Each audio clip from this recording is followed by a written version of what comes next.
maka tidak berlaku hukumnya yang di Al-Maidah ayat kelima. Maka Allah menurunkan ayat khusus di dalam Al-Quran surah kedua Al-Baqarah di ayat 221. Allah berfirman, "Wala tankihul musyrikati hatta yu'min. Wala amatum mu'minatun khairum min musyrikati walau a'jabatkum. Wala tunkihul musyrikina hatta yu'minu. Wala 'abdun mu'minun khairum min musyriki walau a'jabakum. Ulaika yad'una ilal nari wallahu yad'u ilal jannati wal maghfirati bi'idznih."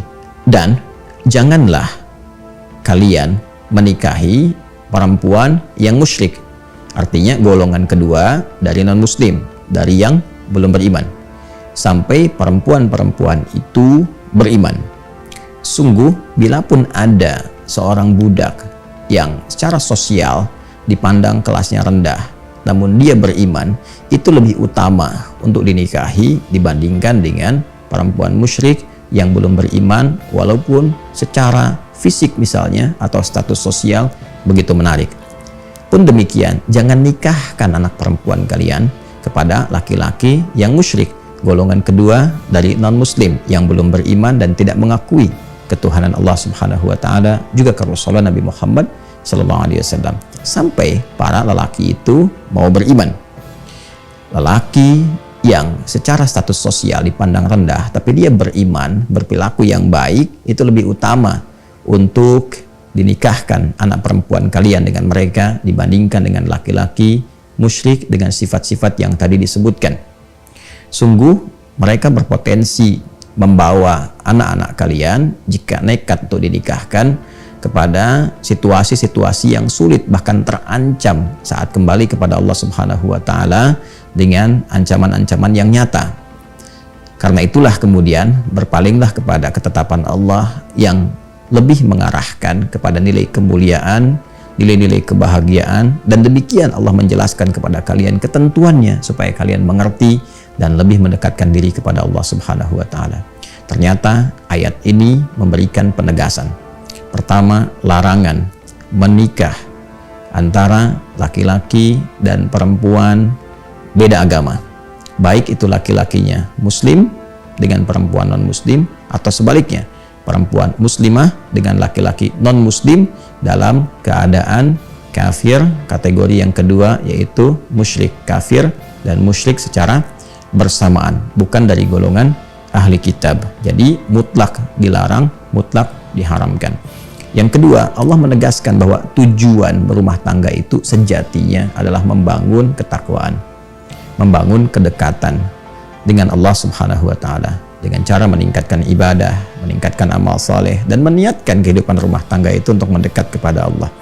Bagaimana itu bisa dibangun sedangkan pasangan hidupnya beda keyakinan? Dan ini problemnya juga akan mereduksi nilai-nilai sakinah yang sangat diharapkan dalam kehidupan rumah tangga.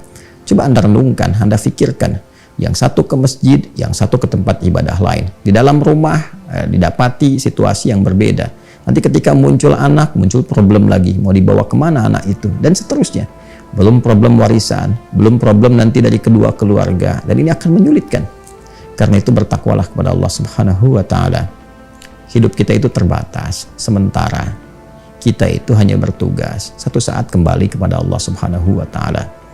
Jangan kemudian hukum-hukum yang nyata yang memang sudah disiapkan untuk memberikan kedamaian, ketentraman diutaati kembali dan menampilkan semangat-semangat baru dengan kata-kata diksi yang baru seakan-akan benar, dengan frame toleransi, dengan frame misalnya kearifan sosial dan sebagainya. Sungguh semua itu tidak akan bisa menghadirkan ketenangan-ketenangan, samara yang memang desain mendapatkan itu telah ditetapkan sesuai dengan ketentuan yang menciptakan kita semua. Ini bukan bagian dari sifat intoleran, tidak. Tapi sungguh ini bagian dari penjagaan kepada kita semua. Justru ini bagian dari sifat toleransi tertinggi. Toleransi itu mengharapkan semua orang mendapatkan kebaikan, kebahagiaan, kenyamanan. Toleransi yang dipaksakan tidak akan mewujudkan kebahagiaan, kenyamanan itu, apalagi dalam kaitan dan balutan kehidupan berumah tangga. Inilah perwujudan yang benar, perwujudan yang nyata dengan keyakinan kita sebagai Muslim. Nasihat ini, pernyataan ini ditujukan bagi umat Islam. Sekali lagi, bagi umat Islam. Dan kita sangat menghargai dari yang non-Muslim. Jika memang di ketentuan non-Muslim, di Indonesia ada Kristen, ada Hindu, ada Buddha, ada Konghucu, dan yang lainnya, kita menghormati semua hukum yang terkait dengan ketentuan-ketentuan di keyakinan saudara-saudari kita. Kita menyayangi mereka dalam kehidupan berbangsa, bernegara. Tapi juga kita punya kewajiban menjaga keyakinan akidah yang kita yakini ini yang dijamin oleh undang-undang. Ini yang pertama. Dan jangan sampai ketentuan hukum ini menjadikan kita misalnya potensial melahirkan konflik sosial. Tidak. Dari dulu sudah biasa saja. Dari dulu biasa saja. Jadi ini aturan untuk menjaga akidah dan menunjukkan keseriusan dalam beragama. Dan ini bukti otentisitas keberagamaan itu. Ini bagian pertama. Yang kedua, saya pun ingin mengajak kepada rekan-rekan di ulama, di para ustadz, kiai, habib, ya, agar bersikap lebih objektif, satu, lembut, tapi dalam saat yang bersamaan juga tegas menyampaikan nilai-nilai agama yang terkait dengan aspek akidah. Ya, karena akidah sangat menentukan. Iman kunci utama untuk mendapatkan rahmat Allah, baik dunia apalagi akhirat.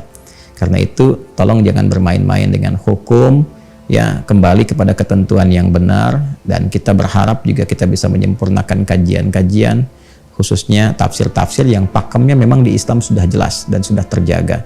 Kita ketahui bersama orang-orang yang mencoba untuk merubah hukum-hukum itu sampai menampilkan dalam bahasa mereka ijtihad baru, itu bukan ijtihad, ya, yang mengatakan dimungkinkan laki-laki ataupun bahkan perempuan muslim menikah dengan siapapun yang beda agama. Itu bukan ijtihad, ya. Itu kalaupun kita mau jujur, nasab pengetahuannya, informasinya semua tersambung pada pemahaman orientalis, yang kalau kita mau bahas lagi sangat panjang babnya, dari rasa frustasi yang didapati dalam kitab-kitab mereka yang mereka dapatkan saling bertentangan satu dengan yang lainnya, atau ketidakjelasan dalam beberapa hal, dan diharapkan itu terjadi pada Al-Quran, ternyata tidak terjadi sama sekali. Atau kita lihat para cendekiawan atau yang melabeli dirinya dengan ustadz atau nama-nama lainnya yang justru bertentangan pemikirannya dengan pakem yang telah ada, nasab informasinya tersambung ke para orientalis yang dimaksudkan, dan kita memahami itu semua. Bagaimana Anda bisa belajar pada orang yang tidak meyakini Al-Quran?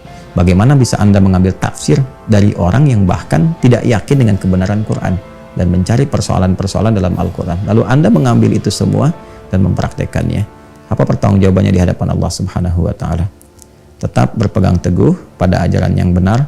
Mohon maaf terkait dengan akidah, kita memang mesti tegas, tapi jangan sampai ketegasan itu menjadikan kita kemudian hidup tidak harmoni dengan masyarakat di sekitaran kita. Tetap saling membangun, mencintai dan memakmurkan negeri yang kita pijak itu bersama-sama, berbineka tunggal ika, tapi dalam saat yang bersamaan juga mengamalkan apa yang negara jamin untuk memeluk agamanya masing-masing dan beribadah menurut agama dan kepercayaannya itu. Semua adalah pilihan. Anda dapat memilih seperti apa yang Anda inginkan, tapi juga kita tidak bisa menolak realita untuk bisa meninggalkan dunia ini dan kembali mempertanggungjawabkan apa yang kita perbuat di hadapan Allah Subhanahu wa Ta'ala. Adi Hidayat. Assalamualaikum warahmatullahi wabarakatuh.